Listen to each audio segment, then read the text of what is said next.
For a great cup of joe, there's one thing you should know. Your morning brew can also be playful. Buff Boy Brewing guys make the temperature rise. And you surely feel naughty when you swallow our coffee. If you want some real heat, give your mouth a fine treat. You will want some more, rest assured. Buff Boy Brewing, you can't get enough of. It's time for The Scribble, your weekly fix of celebrity chats, bizarre stories in the news, and basic random chatter with best-selling author and syndicated radio host Jeremy Bradley. Make sure your seat is in the upright and locked position and your barf bag is securely in place. Here's Jeremy Bradley. Thank you very much, Larson. Jeremy Bradley here. This is The Scribble. We've got a clip show from Nashville. I just signed off of my syndicated radio show after 15 years, and the highlights from 2 weeks in Nashville are coming up in podcast form right after this. Plus, Terri Clark joins me. Who are the Kardashians feuding with now? What did that little thug Justin Bieber do this time? Who's getting hitched? And who's headed for Splitsville? Hear the latest celebrity news and gossip every day on Entertainment Wrap-Up. The good, the bad, the ugly, but mostly the ridiculously hilarious. It's all recapped in this daily segment at entertainmentwrapup.com. Have a laugh at the expense of the rich and famous when they take themselves way too seriously. It's 3 minutes of time-wasting fun at entertainmentwrapup.com. Check out Entertainment Wrap-Up at entertainmentwrapup.com. Brought to you by Speak Free Books. Jeremy Bradley here, joining you again live from Nashville, about to head out on the water with my compadre, my radio colleague, Annie. You're doing double duty because you're the River Queen, from what I understand. I am indeed, yes. I have a company called River Queen Voyages. We are Nashville's River Fun Authority. So if you want to have fun on the river, we're the ones to call. Okay, so we're sitting on the bank of the river here. I see some of my Canadian friends are leaving messes. The Canadian geese are here, in case you're wondering. What an incredible view here. So when we take off for our kayak adventure then, whereabouts are we? So we're right where Broadway ends and dead ends into the river. So for people who don't know Nashville, Broadway is like Nashville's Bourbon Street. It's where, all the parties go and the honky-tonks are, the rooftops. So we're going to paddle upstream up to the Korean Veterans Bridge, and then we're going to turn around, get those great shots. It was awarded Best View of the City by the Nashville Scene, and I'm going to show you why. Oh, wow. Okay, now I see that we've got life jackets, of course, safety first, but am I likely to, flip over or tip, or it's safety, precautions, of course we take those. Yeah, we'll be wearing life jackets, and it is a Class 1 flat water river, no strainers, no rocks, no rapids. It's about as easy of a paddle as you can get. We get tons of beginners. We love those maiden voyagers and experienced kayakers, anybody who wants to come see the Nashville skyline. I do see some currents, so we're actually going into that, though, at the beginning, right? And then on the way back? No, our normal route is we would shuttle you upstream, and then we would paddle down. We've got 1, 2, or 3 hour routes, but Jeremy, since you're special, we're just doing a little tour downtown for you. Good, make me feel bad that I had other things to do today, but no, and let's be honest though, the weather is not cooperating, so we actually moved this from another it's not too bad day. Now, but tomorrow is supposed to be rainy, so thank you for moving that to today. No, not a problem. Okay, so what sort of experience do I need to be able to do this then, in terms of, upper arm strength, or what do I need? Yeah, so beginners welcome, always. You are going to be using your arms, to paddle around, but whether you're a beginner or experienced kayaker, you can all of our routes are the same price. So you can just pick, I want to go out for 1 hour, 2 hours, or 3 hours. And we do season passes too. So you can say, hey, I want to do this all summer, pick your different routes. A lot of what we love, our locals maybe bought their own kayak during the pandemic. We also portage their kayaks, and if they've got friends or family in town, they'll rent them from us. So we try to keep it pretty flexible and get people out on the river as much as we can. Well, you make a good point, though. This is definitely a pandemic friendly or pandemic safe activity outside on the water.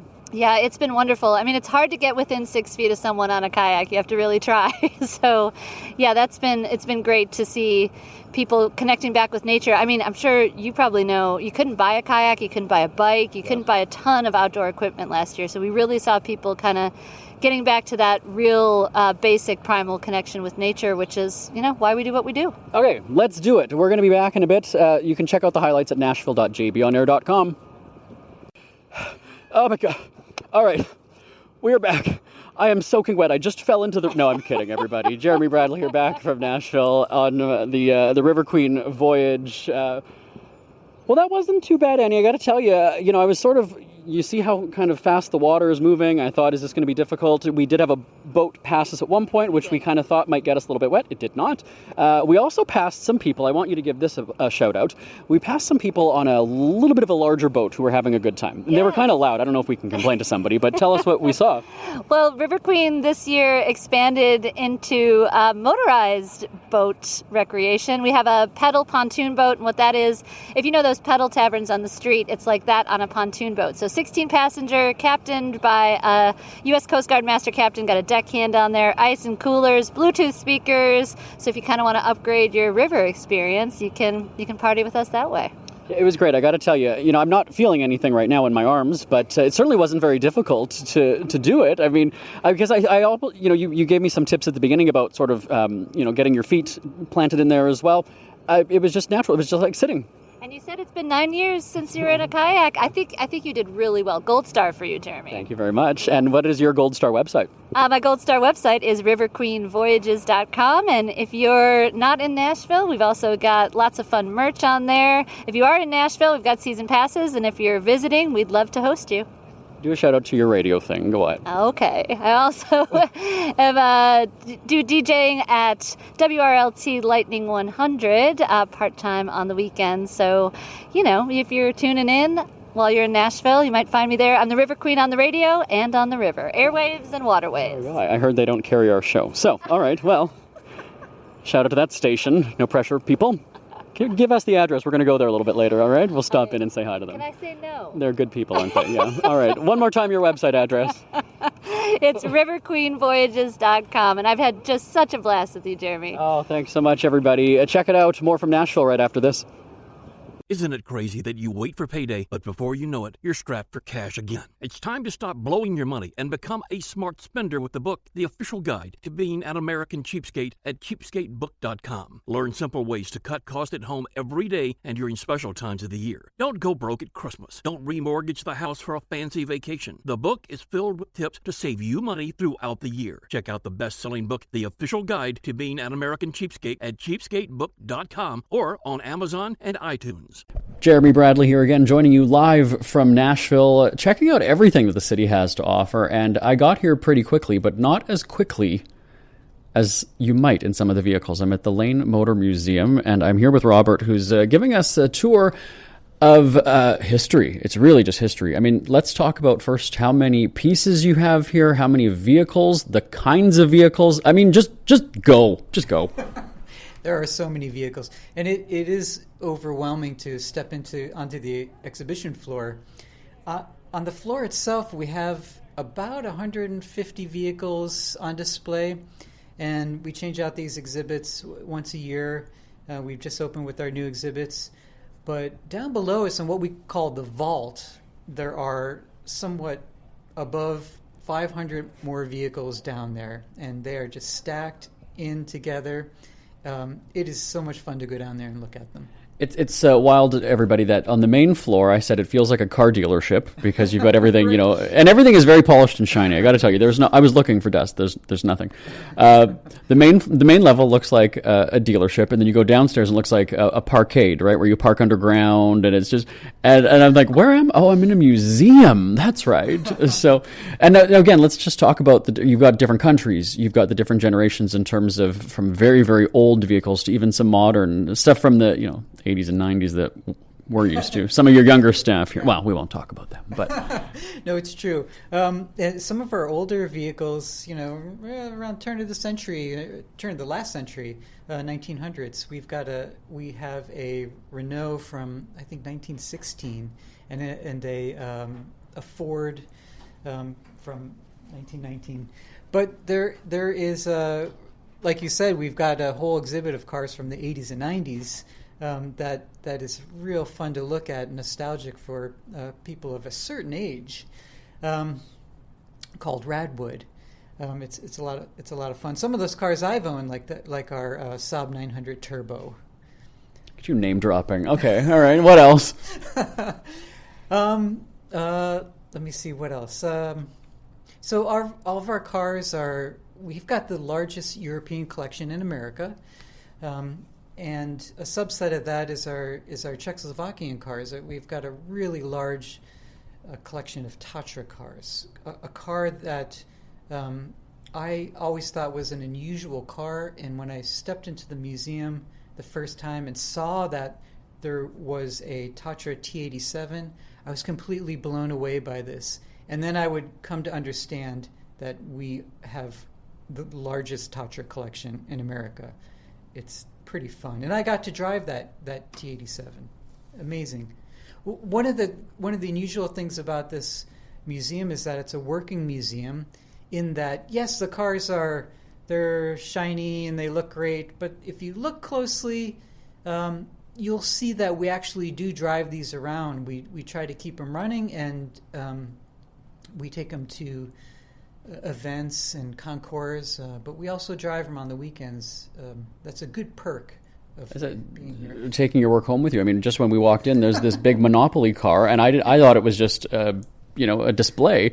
It actually moves. It actually drives. It actually runs and drives. This is a real unusual car. It was built on a golf cart chassis, and it was made for an AT&T commercial. And we acquired this vehicle because one of the writers of the commercial, when the commercial was over, asked the director if he could have the car, and he just had it in his garage for years. And he drove it in parades, and then he kind of let it sit in his garage, and then he graciously contacted us out of the blue from New Jersey and wanted to donate this car, and we just jumped at the chance. We just took it to Amelia Island 2 weeks ago, and it won People's Choice Award. It was a big hit. Wow. I mean, so, there's cars. I mean, you've got things hanging from the rafters. I mean, you've got almost every kind of vehicle you could imagine. It's true. We've got bicycles and boats, and we've got amphibious cars. But like you said, yes, we also have airplanes hanging from the rafters. We've got a real healthy collection of flying fleas, really neat small aircraft vehicles. They're fun to look at. Then a two-part question as we wrap this up then. Where do all of these come from? I imagine there's a community of collectors and people who might buy online or trade or whatever. And then secondly, is there one that's on your wish list that you just haven't been able to track down? Oh, man. There are several. And the vehicles that we collect are either one of a kind, or they have some kind of technically significant detail about them that's unique to automotive history. And these are the ones that we seek out, and they're really the hardest to find. We have a contingent of people who are enthusiasts, who understand what type of thing we look for, and so they're always on the lookout for us. And so often we get phone calls or emails and people showing us things that are new to us and things that are not new to us. As far as vehicles that we're looking for, gosh, there are some very unique. We just got this one unusual, one-of-a-kind Corvair style wagon that's just out of sight, and I didn't even know it existed until last week, and it came off the truck and totally blew my mind, called the Futura Waimea. It's unbelievable. So you think you know all these unusual cars, and they're out there. They show up, and we don't know about them. And some of the more unusual ones, like for instance, some of the flying cars are so sought after, and since we're a nonprofit, they're probably even out of our price ranges. But you would gladly take a donation of one? We would gladly take a donation of one, for sure. Well, where can people get in touch then if they did want to either make a donation or make a visit here? They could reach us. They could reach me at Jones at lanemotormuseum.org, and they could come to our website at lanemotormuseum.org. And we've got our contact information there, and hours of operation, and tour information, and so forth. All right, so I've got to head out. Which one are you taking to drive me into my next stop? I think we'll take the Multipla, and we'll head down the highway in it. Oh, yes. We've got pictures on our website, nashville.jbonair.com. Robert, thank you so much. You bet. It's been a real pleasure. The Lane Motor Museum here in Nashville, everybody. Ever had something to get off your chest but never had the balls to say it? That's a load of crap. Speak Free with JB.com is exactly what you've been waiting for. Your chance to tell it like it is and not care what anybody else thinks. Have your say on issues of the day. Join newspaper and radio columnist Jeremy Bradley as he tells it like it is. Hundreds of thousands of people have stopped by, including some well-known celebrities who have had a chat with JB and speak candidly about what's really going on in the world. You can join them too.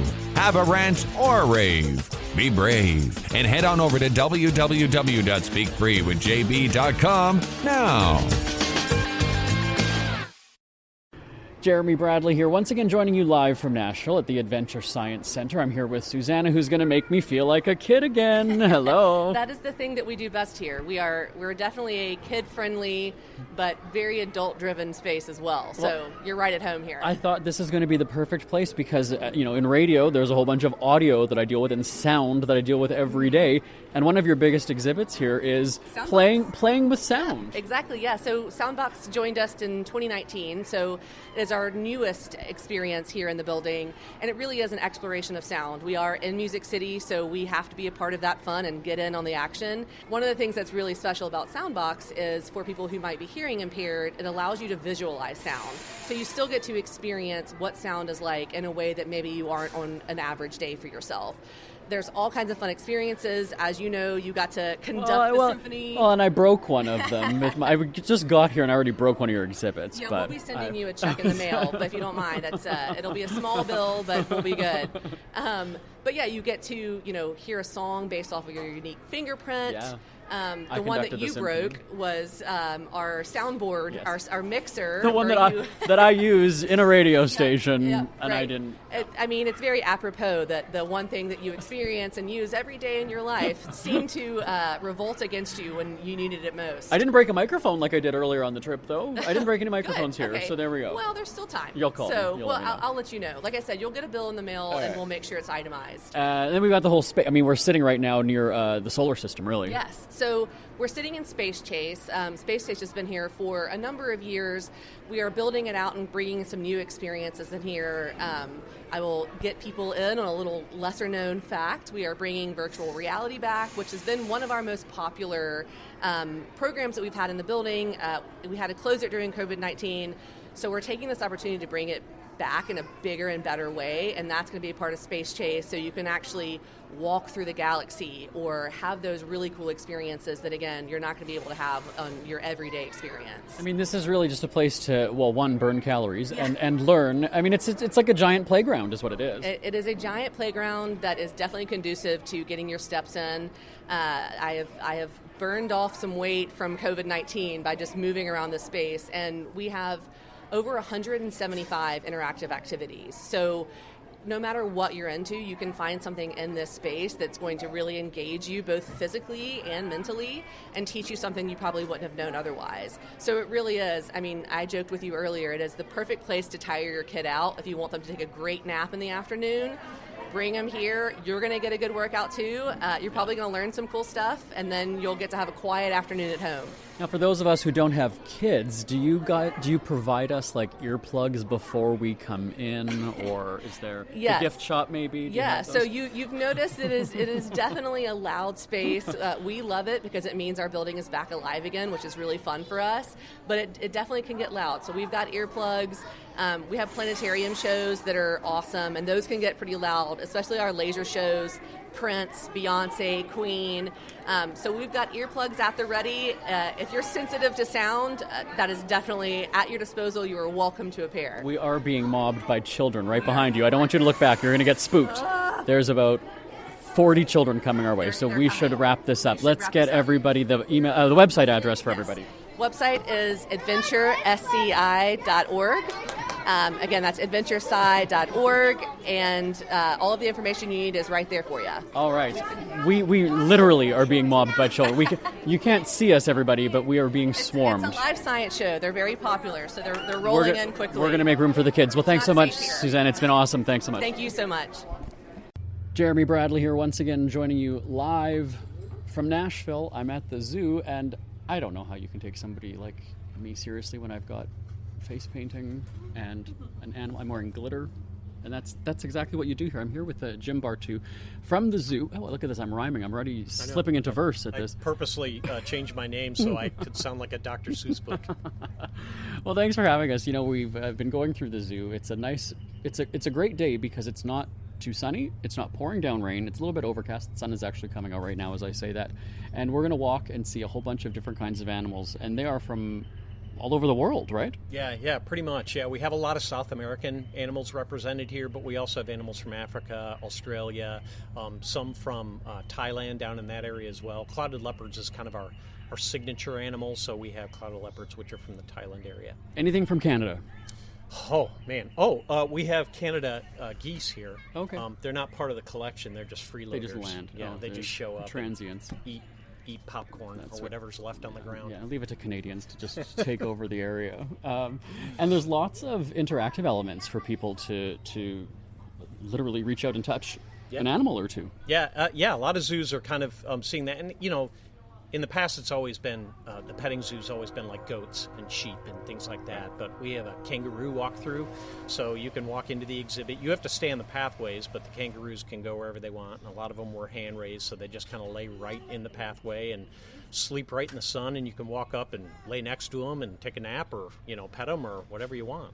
And then lorikeet landing we have, so you can walk in there and feed the lorikeets. Lorikeets are an Australian parrot, small Australian parrots, so they will land on your hand and lick nectar out. And of course, if it's a nice hot day and they feel inclined, they might also jump up on your shoulder and take a little sweat off your brow. My luck, I will be mobbed by them. I'll be swarmed by them, but and you're going to make that happen. I know that you've got either like a whistle or something that's going to call them, and they're all going to land on me. Yeah, it's magic. I have it's a training process. Really, it's very involved. Yeah, and then there's some the indoor exhibits too, right? You've got some like reptiles and I mean also the bears. So I mean, you go from one extreme to the other, underwater, and then the land animals. Right. Yeah, we do have a couple of indoor areas. There's a tiger exhibit where you can go inside and look at them through floor-to-ceiling glass. Mm-hmm. Same with bears. You can go in and see right where their pool is. And these are Andean bears, so they love to get in the water quite a bit and play with each other. And then we have the Unseen New World, which is reptiles and bats and fish and spiders and frogs and all different kinds of stuff in there. And you were telling me before we went on the air that there's just a whole bunch of animals that aren't even on the map. And I know when we were walking by the flamingos, there was a scream, and there was a little. I mean, it was not a python, a little snake, and just going by. And it was just because we're sort of out, right? I mean, you're in the wild in a sense. Yeah. I mean, Tennessee is known to have some snakes around here, and we're on 188 acres of wooded property, so we see a lot of snakes. Chances are, what you saw was probably a black rat snake, which are very common around here, and they get out on the pathways and warm themselves up so they can go eat something else. And we just ask people to kind of let them be them and you be you, and everything will be fine. We found that screaming doesn't move them. It doesn't move them away. You know, it really doesn't. Yeah, and that's because they don't have ears. Yeah. There you go. And so there's lots for the kids to do, but there's some also grown-up activities too. I know if people get a little thirsty, they can have a sip. That's right. Yeah, nothing beats being at the zoo after we're closed and all the kids have gone home. So we do have a few adult events that happen throughout the year. We have a Brew at the Zoo, which is a beer tasting event. And then on July 30th, we have a Red, White, and Zoo event, which is a wine tasting event. And we'll have probably 50 or 60 different wines around the zoo, and people stroll around the zoo. They look at the exhibits. Some keepers will bring some of the animals out onto the pathways so you can get an up-close look, and of course drink as much wine as your heart's desires. So yeah, it's a nice event. It's a good fundraiser. Oh, absolutely. So if people did want to get more information about that event, or even just the zoo facilities in general, where could they go? Everything's at NashvilleZoo.org. Easy to remember. All right. So are you going to get your face? I'm just laughing. He's kept it together. He's looking at me. I have rainbow. Was it Rainbow Tiger? I think was what it was called. I've got glitter all over my face, and he's talking to me like an adult. And I'm impressed by your professionalism, Jim. But I've been interviewed by mascots before, so I'm used to that. And we've got the pictures on our website as well. That'll be nashville.jbonair.com. Let's go enjoy the animals, okay, Jim? All right, let's go. It's never too early to start thinking about your next holiday. Have you checked out Mexico recently? From tequila tasting, swimming with horses, to ziplining through the jungle and watching whales and dolphins in their natural habitat, Puerto Vallarta has it all. Visit mexico.jbonair.com to see all the fun PV has to offer. That's at mexico.jbonair.com for hundreds of photos, interviews, and videos from around the tourist hotspot. Check out mexico.jbonair.com for all the fun. That's mexico.jbonair.com. We are back live from Nashville as we're wrapping up 15 years on the air. I'm here with Lisa at the best museum in the country. Is that the best way to... I'm incredibly partial, so in my opinion, I agree completely. Tell everybody where we are. We are at the Country Music Hall of Fame and Museum in Nashville, Tennessee. And I got to tell you that if you have any sort of musical reference, knowledge point, anything, there's some sort of connection to country music, it seems, really. There really is. This museum is a national history museum, and it tells the story of America and its humble populist roots and the emergence of arts and culture through country music. So it is a spectacular way to really walk through America. And you certainly do pay tribute to the up-and-coming stars, but I mean, it goes back to even just the music legends that are memorialized here. Completely. The story of the museum and the story of country music starts really with immigration to the United States. It picks up strongly in our storytelling with the emergence of radio in the 1920s and takes us right through present day with an exhibition called American Currents that reflects the last year of country music history. And as you know, it's been quite a year with pandemic, a renewed push for social justice and beyond. So really proud to be able to be the repository of that history and help people see the stories that are told about the country through the music. And you told me that before we went on the air, we're actually going to write a song with Taylor Swift. Did you want to give the details about that? Can I please come to that right with you? Taylor is a huge friend of the institution and the Education Center. She made possible, and it is named for her. And it's certainly an exciting time in her career as the first woman with 3 Album of the Year wins, and she inspires us to songwrite. And songwriting is one of our most popular educational programs at the museum. We have a program called Words and Music. We've taught hundreds of thousands of people how to write an original song lyric as an important form of self-expression. We work with kids, and we have some programming coming out later this summer that please keep an eye on our website, because you can follow along with recording artists and learn how to write your own song lyrics all for free. And I know for the longest time you had to go virtual, but things are starting to reopen as the city comes back to life. Yeah, if there could be a silver lining to a pandemic, it is that necessity is the mother of invention. And we certainly were committed, even when our doors were closed for 6 months, to keep the programming coming forward. So moved to digital and came up with a number of exciting things. So do know every Tuesday night we have a program online, 7 p.m. Central Time, that you can enjoy and access songwriting. But yeah, our theaters, our classrooms, they all reopen in the beginning of July, and we are so ready to welcome people back, and we've been so grateful to have people in the galleries since September. So you can just feel the energy and the rush, and you can see the growth, and we're proud to welcome people. I don't normally put our guests on the spot, but when we were taking the tour, I did tell you that I would put you on the spot. What is your favorite piece of history, memento, artifact? What is your one favorite piece here? As you know, that is an impossible piece for me. And different things resonate in different times. But for me, if I'm just thinking of the feeling of it all and an encapsulation of it, that the Thomas Hart Benton painting of Sources of Country Music tells me the origins through visual art of of the music and walks me through present day forward. So that is a beautiful painting. It's in our Hall of Fame rotunda, and when folks come and visit it, I hope that they can feel the same reverence to the music that Thomas Hart Benton captured. Awesome. Now, what's really cool, though, is there are so many pieces that you don't even have them all out here. So when we get the pictures on our website, and if people are checking it out maybe in the fall or the winter, it could be something completely different here. You've got a lot that's not even on display. That is so very true. In traditional years, we do about 12 temporary exhibitions a year, so we're constantly changing the story, and we present country music history with balance, depth, and texture, so there's always something for everyone. If you like super contemporary country music, we have it. If you are curious about the advent of radio and stars like Jimmie Rodgers, we have it. We have a timeline that we constantly have, and we pull from our collection, and it goes 1880s to present day, so we transition things in and out of the collection. At any given time, less than 15% of the collection is on exhibit. And because we're in Nashville, Tennessee, and can work closely with artists, we have many artifacts on loan that transition in and out that allow us to tell very diverse stories all the time. There's always something new to see. We've got to wrap this up, but we need to tell everybody where we are physically standing right now for the big grand finale. Absolutely. Our tour ended today, and our wonderful time. Thanks so much for your time. Ends in the Hall of Fame Rotunda, and it is the sort of temple to the greats that had an indelible impact on the format of music. And there are 139 members now, and we look forward to formally welcome the 3 newest members of elect this fall through the medallion ceremony, which is their formal rite of induction.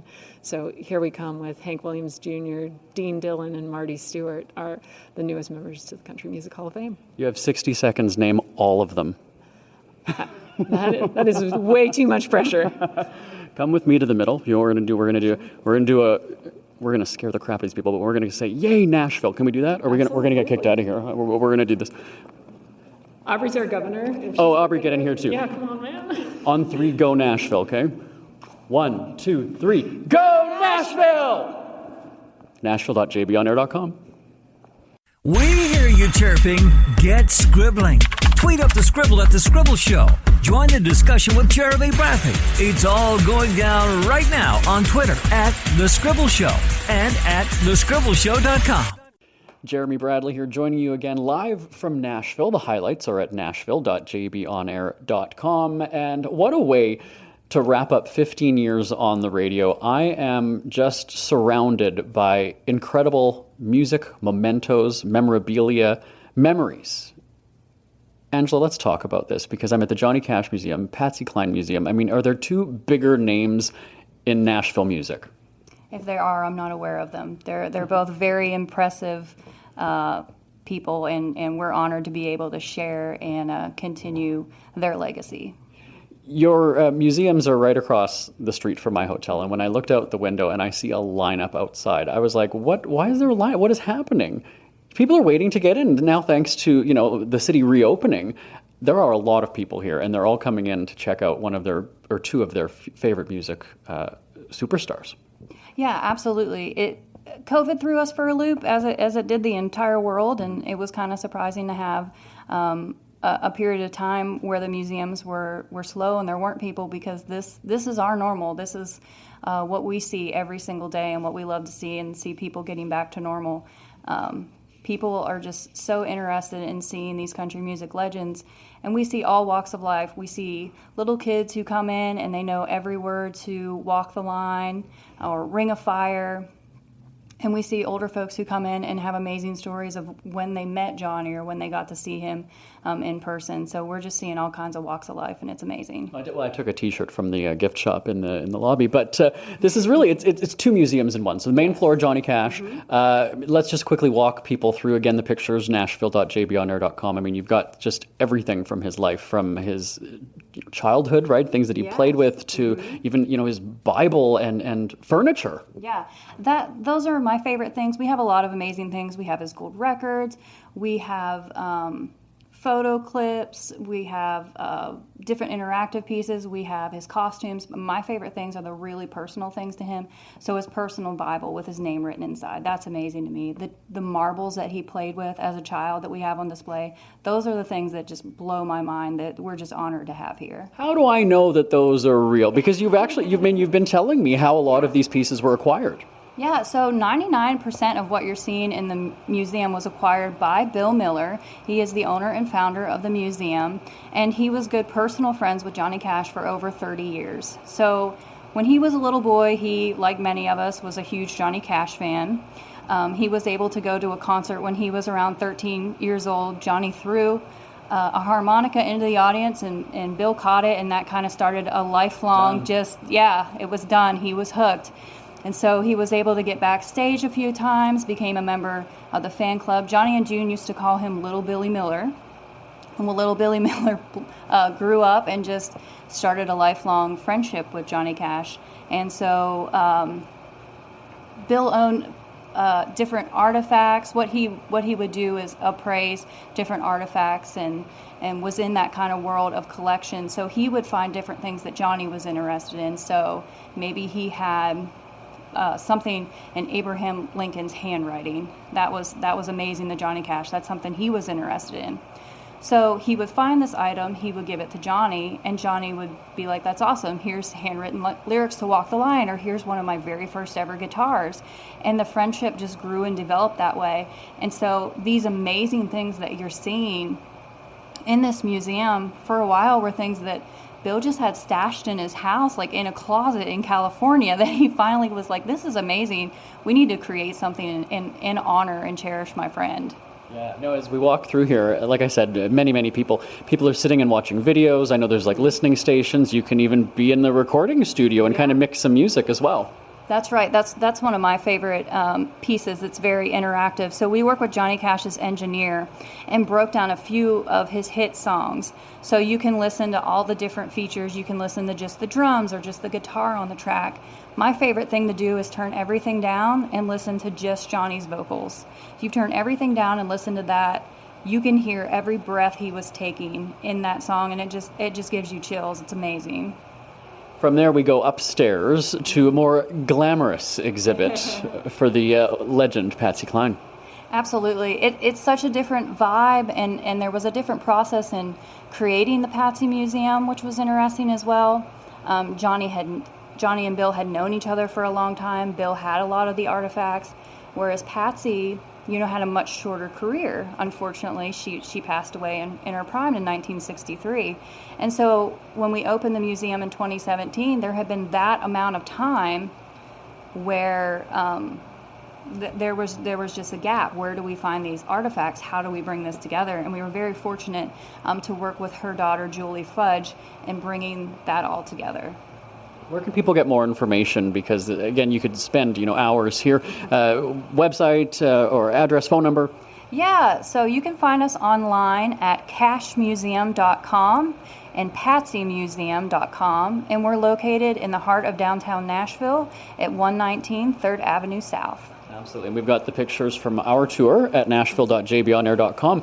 Let's go do a duet, okay? I mean, we won't do it justice, but let's just be in that recording studio area and let's just blast out. We can have a viral moment. People take pictures and be like, who are these people? There we are. Jeremy Bradley, thank you so much. Angela, it's been great. Thank you. Who are the Kardashians feuding with now? What did that little thug Justin Bieber do this time? Who's getting hitched? And who's headed for Splitsville? Hear the latest celebrity news and gossip every day on Entertainment Wrap-Up. The good, the bad, the ugly, but mostly the ridiculously hilarious. It's all recapped in this daily segment at entertainmentwrapup.com. Have a laugh at the expense of the rich and famous when they take themselves way too seriously. It's 3 minutes of time-wasting fun at entertainmentwrapup.com. Check out Entertainment Wrap-Up at entertainmentwrapup.com. Brought to you by Speak Free Books. Jeremy Bradley here once again, live from Nashville, Tennessee. I am moments away. I need to take a moment here. I am moments away from signing off from our radio show after 15 years. And just as I wanted, I'm at the Grand Ole Opry, backstage, about to walk out there on that famed circle to do my final goodbye Audrey, I might need a moment. All the time you need. Thank you. Let's talk about the tours that people can do when they come here, and then we'll talk about the history of the building. Or what should we do first, even? I don't even know. Right? There's so much. Yeah, I mean, right now we're sitting in a room surrounded by these music icons, these legends. Tell everybody where we're sitting. Yes, we are in the family room backstage at the Grand Ole Opry House here in Nashville, Tennessee. And I mean, let's just name drop some of the people on the wall behind you, behind me. We've got Porter Wagner, Archie Campbell, Brad Paisley, Little Jimmy Dickens, Barbara Mandrell, Blake Shelton, Dolly Parton, Vince Gill, Garth Dolly, my Brooks, friend. Carrie Underwood. I mean, I could go on. There's everybody. The whole family's here. Is that, I see Dolly and Kenny, they're on the wall, and it's just everywhere you walk down the halls, I mean, it's pictures. Now, when people start the tour at the very beginning, there is an incredible video with clips and songs and lights and everything. So the tour starts really with a bang. Yes, it really immerses you and kind of gives you as much history as we could cram into those first 10 minutes to give you guys all a really great idea of where we started, where we've been, and where we continue to go, which I really love about the Opry. That's what we do here. We highlight the superstars, the legends, and of course the up-and-comers here now at the Opry. And you've got the Wall of Fame with everybody's names there. And, my pal Rhonda Vincent is the latest name. She was on our show a couple of months ago, and then I was on our tour bus causing trouble last night. But we had a good time. And so, and even she said, she just really put it into perspective, because as an artist, country, bluegrass, this is the place. This is what you wait for. And for some of them, this is bigger than a Grammy. This is bigger than an award. This is it. Yes, this is how you know you've made it. This is the family that everyone in country music wants to be a part of. This is where, your name stays, and you have, you put Grand Ole Opry member at the end of your name, and you're like, oh, you're somebody, And everybody waits for that question to be asked. Exactly. So, are you going to ask me the question? I wish I had the power, Jeremy. I wish I had the power. Can we call Dolly or Brad or Rhonda? Can Rhonda ask me? If Rhonda asked me on the bus yesterday, does that make it official? Let me call Rhonda. Rhonda. All right, she'll tell us after. But so I mean, there's also the live shows, and I know that you guys have a big milestone coming up this fall. Yeah. Maybe are you inviting former radio personalities for that? Absolutely, everyone is welcome. We will be celebrating our 5,000th Saturday night broadcast. We have been going since 1925. We have made it through floods, world wars, the Depression. Just about anything could throw at us, including the COVID. Yeah. We have made it through, and that circle has been unbroken. I was going to say, circle's on the wall behind me, and then this, the flood, it's the marker on the wall, too, in this room. Yes, exactly, yes. We never forget, again, where we've been and where we're trying to get to, Well, you know where I got to go. Yes. I got to go to the stage. I kind of want to, and I kind of don't want to. It's like a huge moment, but then I'm like, they're not going to turn the lights out on me when I'm up there, are they? They're going to just drop the curtain. Quickly, tell that story. Where the curtain. Yeah. Okay, so there's a picture on the wall of everybody. Tell the story about the curtain. Okay, so I love that picture. I'm so glad you pointed it out. So there was a time when Connie Smith and Little Jimmy Dickens were on the Opry stage, and of course they're two of our shortest Opry members at the time. And the curtain didn't go up all the way, and so it kind of fell back down. And so they tried to hold it up while they were singing their song. And again, these shortest Opry members, and you can see our security guard Jim is out there. Roy Acuff went out to help. And a few other tall stagehands tried to get the job done for him, but I can only imagine what that would have been like. Oh, so definitely everything that you can see here it's incredible. So the website where people can get more information about the shows, the tours, everything is? Yes, Opry.com. We've got shows going every Friday, Saturday, and Tuesday nights right here in Nashville, Tennessee. You aren't going to want to miss them. Just great, great talent every show. So please come out and come see us. I'm going to go back to my dressing room, have a moment, and then head to the stage. Is that all right? Absolutely. Let's do it. All right. The highlights from the Nashville trip, nashville.jbonair.com. Remember, we've got the Hall of Fame. We've got the Ryman, everything. Nashville.jbonair.com. Thanks so much. This has been wonderful. Absolutely. Glad to have you, Jeremy. Isn't it crazy that you wait for payday, but before you know it, you're strapped for cash again? It's time to stop blowing your money and become a smart spender with the book, The Official Guide to Being an American Cheapskate at cheapskatebook.com. Learn simple ways to cut costs at home every day and during special times of the year. Don't go broke at Christmas. Don't remortgage the house for a fancy vacation. The book is filled with tips to save you money throughout the year. Check out the best-selling book, The Official Guide to Being an American Cheapskate at cheapskatebook.com or on Amazon and iTunes. I just had a taste of Nashville, and I loved it. So, of course, while I was in town, I thought to visit my favorite Canadian rock in the music scene. Problem is, there was a problem, right? Terri Clark was in Canada. So it's like we passed each other. But she's on the phone with us. We got her now. Hello, Terri Clark. Hi, Jeremy. Yes, we were two strangers passing in the sky.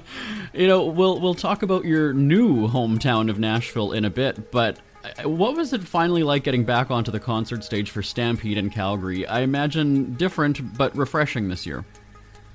It was really cool, and it was a very unexpected thing. It came up last minute. So, all along I had planned on just going back on the road, and my first shows were going to be in the U.S., in Minnesota, this past weekend, and then I got the call for the Stampede, because they just didn't know if they were going to go on or not. I mean, everything was just last minute.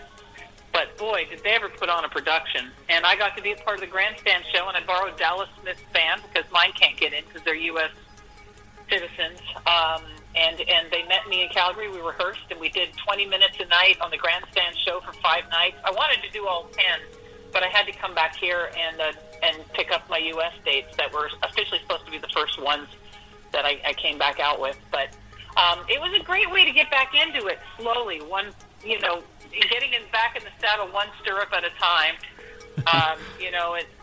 With a shorter set like that and a huge audience. Like, there were thousands of people there in the grandstand. It was and in Alberta, where I'm from, I mean, it just seemed to be the perfect thing.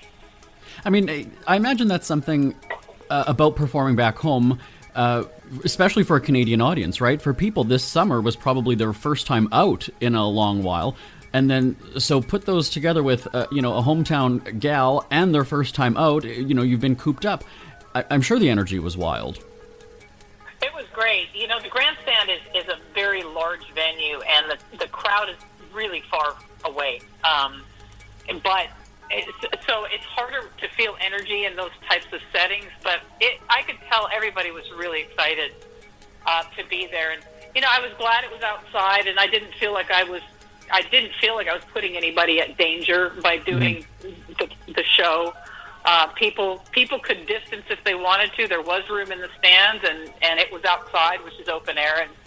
And it felt so good to be back in front of a crowd. And one of the best bonuses about playing Calgary for me, anytime I play that market, is I have so much family there. I got to see cousins and aunts and uncles and my mom's on my mom's side, and it just makes me feel like my mom's around. So I got to spend time with them during the day. I golfed a couple times. It was just a really, really great trip and a great opportunity to get back in front of people, like I said, just in these little bits at a time.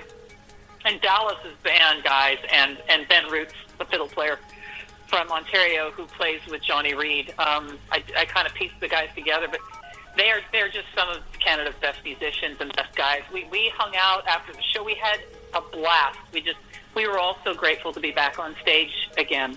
And I'm glad it was them that I got to do it with. And there's something about Stampede. It's one of those events, if people have never gone to it, it's like I could have gone maybe, let's say, 10 years ago, not gone for 10 years, and then gone back and just remembered sort of like every minute of it. Oh yeah, this was that. And it's like you're just back at home. It's just that kind of an event. Well, they call it the greatest the greatest outdoor show on earth for a reason. And I lived in Calgary in my elementary school years for a couple of years, and then we moved to Medicine Hat.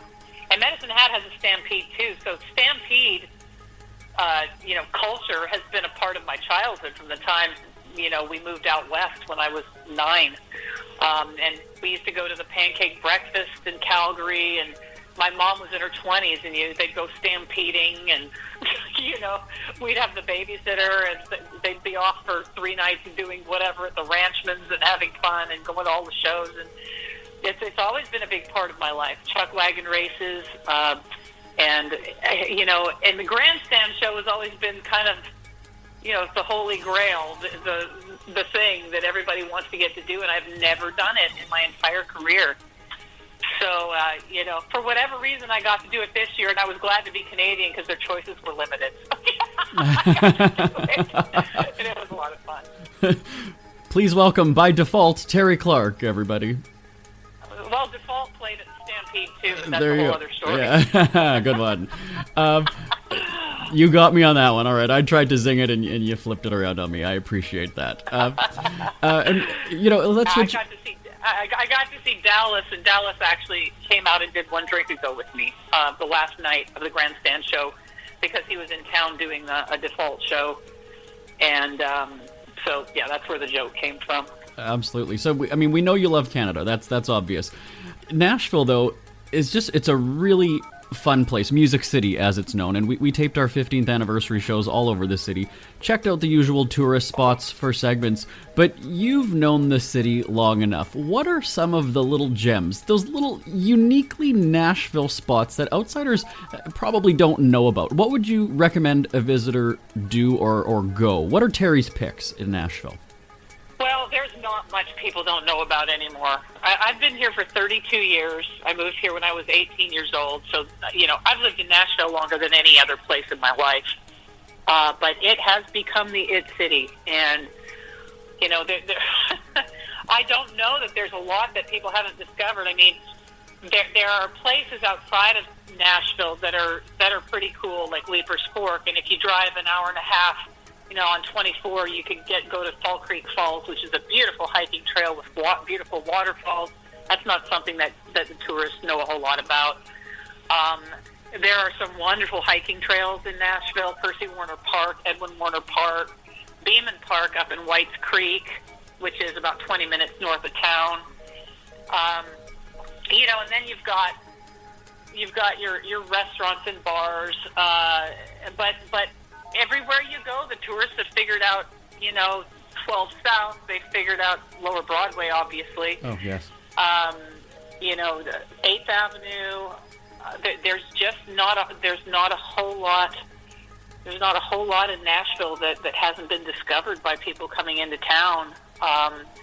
There are some restaurants that I go to that the locals who have been around forever, and these restaurants have survived the gentrification and all of the chef-driven farm-to-table restaurants and the hipsters coming into Nashville, and that still exists, that I like to go to because it reminds me of how it was 25 years ago because they're still around. Mm-hmm. One of them is called, now I'm going to tell you and people are going to go there, but the one's called Park Cafe, and it's over in the Sylvan Park, Richland area, historic area of town, like a lot of historic houses, sidewalks and trees, and there's just some places that look exactly the same as they did, but they're getting harder and harder to find. Music Row is a beast that I do not know. I stand there and I stand and look around, and it looks nothing. I would not know I was in the same city if you'd have transported me from 1987 to now. All of a sudden, at 18, and I was standing there on Demumbrian, I would not know that I was in the same city. That's how much it's changed. The Broadway Strip, I sort of compare it to the Las Vegas Strip, where it's very tourist-centric, and I imagine that locals stay far away. Yeah. Oh, yeah. I mean, seriously, you can't pay me enough to go down to Lower Broadway anymore. I used to go hang out at Tootsie's and stuff, and I'd play the Ryman, and, when the Opry was at the Ryman, and even 10 years ago, it wasn't nearly what it is now, but the parking's ridiculous, and it's just... it's a lot of bachelorette parties, and I don't want to live in Las Vegas, so I just pretend that that's not existing down there and stay in my bubble. There you go. Let's talk Ryman and Opry, because I signed off from one of our radio shows on the Grand Ole Opry stage. That center circle is such an iconic place. I mean, you almost just stand there and have to look at it for a second. So tell me about your first Opry performance. What do you remember about that moment? Oh, just being terrified. And overwhelmingly terrified, excited, anxious. It was, the culmination of years of dreaming, and I was like 27 at the time I played the Opry for the first time, and I got to tell you, I'm not 27 anymore, but I feel like I am every time I step out there. It's that same feeling. I get more nervous on that stage than anywhere, and I've heard everybody say that. It's just so iconic and such an honor to be standing there where all the greats have stood. And I mean, really, it's a career, and I think even a personal full circle moment, because for me, like I said, being from Canada, you hear about the Grand Ole Opry, you kind of know that it's a big deal, but until you're there, you just don't know. And then you're standing on that stage and you look out. I mean, I wasn't performing for a group of people, I was there in an empty room, but it's still, you just feel the presence of all those people in that history. Yeah, you sure do. And I mean, the first time I came to Nashville, the same day I got the job playing at Tootsie's for Tips in '87, I went around the corner and I toured the Ryman. They were giving tours, and I remember standing in there and standing on the stage, and I could just envision Patsy Cline backstage and all of these people, and it was just, the Ryman particularly is almost like it's almost eerie. It's got such an energy to it that you just know greatness has been there. So much of it has been there. Let's talk about that full circle moment. We're almost out of time, but Patsy Cline. I know that you're good friends with the Oak Ridge Boys, who've been on the radio with me many times. Colin Ray, Loretta Lynn. Is that surreal? Because I know it was very surreal for me, the kid from Winnipeg, and these people know who I am, and they're looking forward to talking to me again.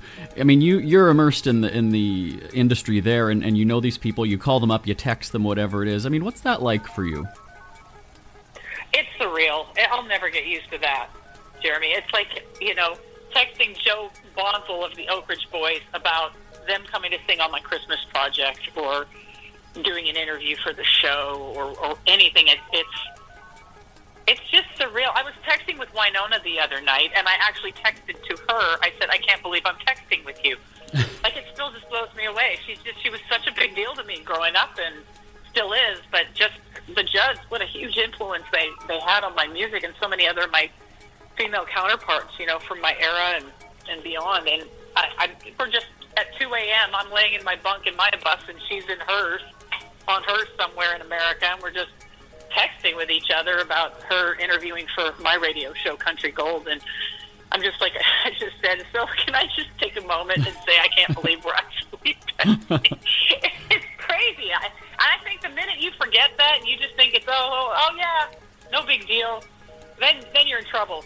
You gotta keep that that spark and that appreciation and gratitude and that little bit of wow, the wow factor. You got to keep that going, and it keeps you grateful for it. And I'll never get used to it. It's never going to be old hat to me. No, well, I'm having a freak out that Terri Clark has my phone number. I mean, this is just weird to me. It's very, very strange.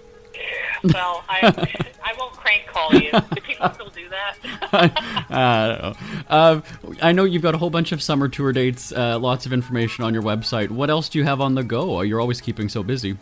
Well, right now I'm trying to get up to my cottage in Ontario, and I haven't been able to go all summer for various reasons, and the quarantine rules stopped me. I couldn't sit inside for 2 weeks. So now that that's over, I'm going up there. I'm going to see my grandmother who's in a nursing home, and I'm going to see my family and reunite with them and do a little fishing, and then do some dates in Texas the end of August, Indiana. And then in September, I'm doing some dates in Tennessee, California, and then I'm going to go back up there and enjoy the rest of September and do some dates with Pam Tillis and Susie Boggess in October with the Chicks with Hits trio that we have going on. But other than just getting back on the road and jumping back into the touring realm of things and getting the show ironed out and tweaked and getting everything back rolling, that's all I really have planned for the rest of this year on the professional front, and continuing to do my radio show Country Gold. I just I've got a lot of cool things lined up and special guests with that show too. Very, very cool. You mentioned visiting Grandma. Very quickly, tell us about Frontline Friday on your website. That came about when we were, in the midst of the pandemic. A lot of the front the frontline workers that we were seeing on the news just having nervous breakdowns because of what was going on, and sleep deprived and getting sick and having mental health issues. And my heart went out to them. So I decided I wanted to feature one every other Friday on my website, and people can nominate somebody, and we will feature them with their picture and their story. And I would just want to keep it going because frontline workers aren't just during a pandemic. They're every day, and I don't think they're appreciated enough for what they do. You can give them a freak out by calling them too, right? Yeah, exactly. That's what I should do. And so your website address for all the information is? TerriClark.com, and my Instagram is Terri Clark Music, at Terri Clark Music. And Facebook, I have a Facebook page, and just make sure there's a blue check mark beside my name so you know that it's me. And if anybody tries to instant message you and scam you out of money or something, if you think you're talking to me and there's no blue check mark, you're not talking to me. And we should come up with like a code word, because if you get a phone call saying it's Terri Clark, say the word Nashville, okay? So if the person says Nashville, exactly. It's Terri Clark. Well, she's Canada's sweetheart and Nashville's sweetheart, but we're going to claim her as Canadian. Terri Clark, thank you so much for joining us. It's been great chatting with you. Thank you, Jeremy, and best of luck with your next chapter. Thank you so much. I appreciate it. Want more Scribble? Check out thescribbleshow.com for past shows, celebrity interviews, cheapskate tips, and more. That's at thescribbleshow.com and on Twitter at The Scribble Show. The Scribble is a speak-free media presentation. If you want some real